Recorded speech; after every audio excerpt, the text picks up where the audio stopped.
So now that we've configured our child account in iCloud, if we go back to the Apple menu and click on System Settings,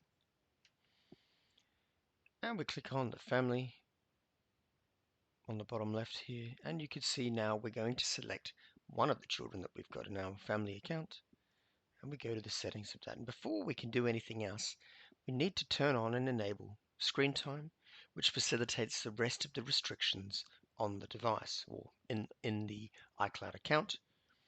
So let's go down here to the left, screen time, and we're going to open screen time. And we're going to click on the setup screen time for your child and go through the configuration for this for our specific child. Let me click on the button now.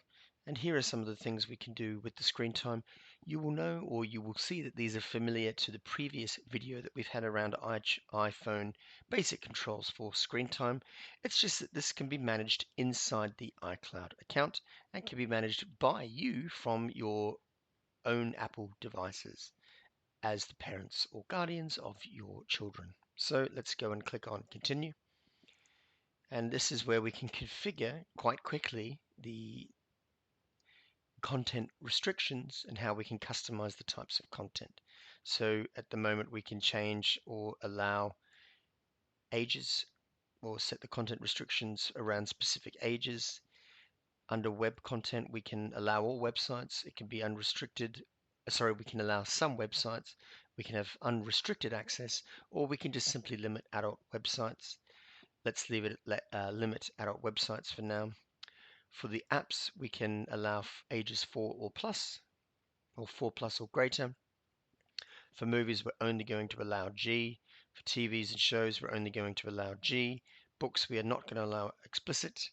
And then the same thing with things like Apple Media, whether it's music, podcasts, news, all needs to be clean. Music videos are off, music profiles are off. Siri web search can be off or allowed or not allowed. And explicit language can be allowed or not allowed as well. At this point, we're going to allow the web search. We're not going to allow explicit language, and we're not going to allow deleting apps. And the reason for that is, as you can see here, deleting an app removes its usage from the activity reports, and you get activity reports from inside of screen time. So happy with these basic configuration settings now. Let's go ahead and turn on these restrictions. And it's worth noting here, communication safety is simply a way of obscuring or blurring potential images that come through on your child's device that could contain nudity. So here, Apple products help protect kids from sharing sensitive photos and videos with resources to guide them. iOS can detect nude photos and videos before they're sent or viewed on your child's device and provide guidance and age-appropriate resources to help them make a safe choice. Apple does not have access to the photos or the videos. You can learn more about the communication safety here, but as far as I'm concerned, we're turning that right on right now. Screen distance is another setting that encourages you or encourages your kids to move their iPhones or iPads further away to support vision. So it's effectively just an alerting system that comes up and suggests to them to hold the devices 30 centimeters away from the eyes. It also has things like a positioning guidance. So once the device is moved to the correct distance, the shield displays a continue button. So again, helping your kids not only be safe, but healthy as well. I'm going to click continue for that. Absolutely, we're going to keep track of the screen time and the usage on the device. So let's go ahead now and click the blue button that says turn on app and website activity. And from the previous video, you remember setting things like time away, so scheduling when the device can be used, so the downtime effectively. So at this point, I'm going to say from 9 p.m. at night until 7 the next morning, we will set a schedule for time away from the device or the devices. Happy with that basic configuration now. Let's go and set the downtime.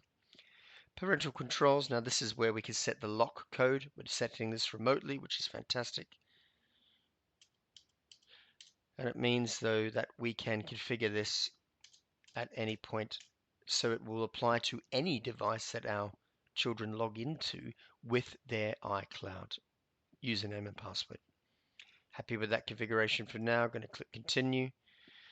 And now the content and the restrictions are in place for this account.